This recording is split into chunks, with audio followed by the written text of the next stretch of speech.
Salam sejahtera Bapak Ibu serta saudara-saudari semua. Untuk memulai renungan tentang firman Tuhan ini, mari kita bersatu di dalam doa. Tuhan Allah Bapa di sorga yang melebihi segala akal hati dan pikiran kami umat manusia, berfirmanlah kepada kami sebab kami bersedia untuk mendengar, dan atas pertolongan Roh Kudus mampukan kami agar boleh melaksanakan firman-Mu itu di dalam hidup kami setiap harinya. Dalam nama Tuhan Yesus kami berdoa. Amin. Sebagai nas renungan pada hari ini diambil dari 2 Timotius 1 ayatnya yang ke-9 yang berbunyi, Dialah yang menyelamatkan kita dan memanggil kita dengan panggilan kudus, bukan berdasarkan perbuatan kita, melainkan berdasarkan maksud dan kasih karunia-Nya sendiri yang telah dikaruniakan kepada kita dalam Kristus Yesus sebelum permulaan zaman. Sebagai tema yang diangkat dari nas renungan kita ini adalah Tuhan Yesus Juru Selamat memanggil kita dengan panggilan kudus.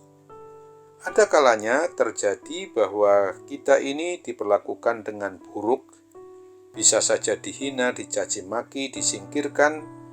Semua itu karena alasan salib atau iman percaya kita kepada Kristus.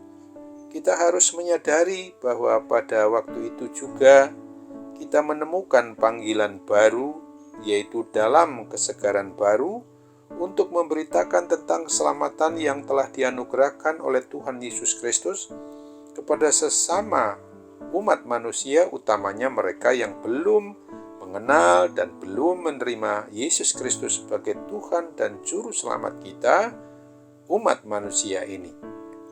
Di dalam suratnya kepada Timotius, anak rohaninya ini, Rasul Paulus berbicara tentang kuasa kasih Kristus yang mengubahkan hidup. Tuhan Allah Bapa kita itu memanggil kita dari kehidupan dalam dosa kepada hidup yang mengikuti jalan dan kebenaran dan hidup untuk melayani Tuhan Yesus Kristus kepada sesama kita umat manusia. Ketika kita menerimanya dengan iman, dengan percaya kita, maka kita semua harus mempunyai kerinduan untuk terus menjadi dan sebagai saksi hidup tentang kasih Allah Bapa kita di dalam Kristus dan dalam persekutuan Roh Kudus, tentu harus melalui sikap, tingkah laku, dan perbuatan kita sehari-hari. Perlu kita sadari pula bahwa hanya oleh pertolongan Roh Kudus yang pasti akan memampukan kita untuk melakukannya, sekalipun kita mungkin harus menderita sebagai konsekuensinya di dalam upaya kita membagikan kabar baik atau kabar sukacita itu tentang keselamatan bagi kita umat milik Kristus dari kuasa dosa, kuasa kegelapan, dan kuasa kematian kekal. Marilah kita sadari betul akan tugas panggilan yang diberikan oleh Tuhan Yesus Kristus ini adalah guna menghidupi tugas panggilan baru di dalam pribadi maupun keluarga kita masing-masing. Oleh sebab itu, mari kita pertanyakan kepada diri kita, orang yang sudah mengaku secara pribadi maupun keluarga percaya beriman kepada Kristus. Pertama adalah, pernahkah kita memberitakan Injil Kristus kepada orang lain, dan apa serta bagaimana hasilnya? Kedua, apakah usaha kita untuk melakukan penginjilan secara pribadi atau keikutsertaan kita di dalam suatu tim pekabaran Injil, pernahkah membawa diri kita kepada suatu keadaan yang membuat kita memang harus menderita? Untuk itu ingatlah janji menuruti kebenaran firman Tuhan yang dituliskan di dalam 2 Timotius 4 ayat 2. Beritakanlah firman Tuhan, sedialah baik atau tidak baik waktunya. Nyatakanlah apa yang salah, tegurlah dan nasihatilah dengan segala kesabaran dan pengajaran. Amin. Mari kita kembali bersatu dalam doa. Terima kasih Tuhan Allah Bapa di surga untuk firman-Mu yang boleh kami renungkan hari ini, yang sekaligus mau mengajak dan mengajarkan kepada kami bahwa sesungguhnya Tuhan Yesus Juru Selamat bagi kami umat manusia ini yang telah memberikan keselamatan untuk kelak kami dapat nikmati sampai kepada hidup yang kekal itu.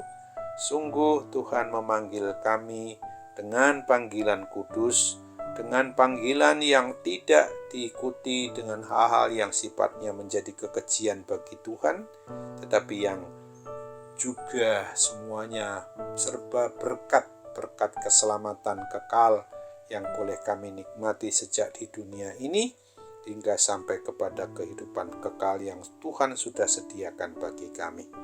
Ajarkan kepada kami Bapa untuk sungguh-sungguh mengerti betul, bahkan menyadari akan tugas tanggung jawab panggilan khusus untuk pembaruan panggilan itu sendiri dalam diri kami berdasarkan maksud dan kasih karunia dari Tuhan Yesus sendiri yang telah dikaruniakan kepada kami umat-Mu, bahwa di dalam Kristus sudah berlaku sejak sebelum dunia dijadikan, sejak permulaan zaman itu. Sungguh harus membuat kami bersyukur, berterima kasih melalui sikap, tingkah laku, dan perbuatan kami di masa-masa yang akan datang, bahwa keselamatan akan senantiasa dapat dinikmati secara kekal kelak ketika memang kami berlakukan hidup ini menurut kebenaran firman-Mu. Apabila saat ini ada hal yang membuat kami harus menderita sebagai konsekuensi logis karena salib, karena memang memberitakan Injil keselamatan itu, karena Kristus kami harus dibenci, dihina orang lain, maka sesungguhnya kami harus sadar betul hal itu adalah bagian yang memang sudah Tuhan Yesus alami sendiri. Kami percaya Tuhan mau dengar seluruh harapan doa kami, termasuk sakit penyakit. Tuhan boleh pulihkan dan sembuhkan itu semua karena kasih karunia-Mu sendiri. Dalam nama Tuhan Yesus kami bersyukur berdoa kepadamu. Amin.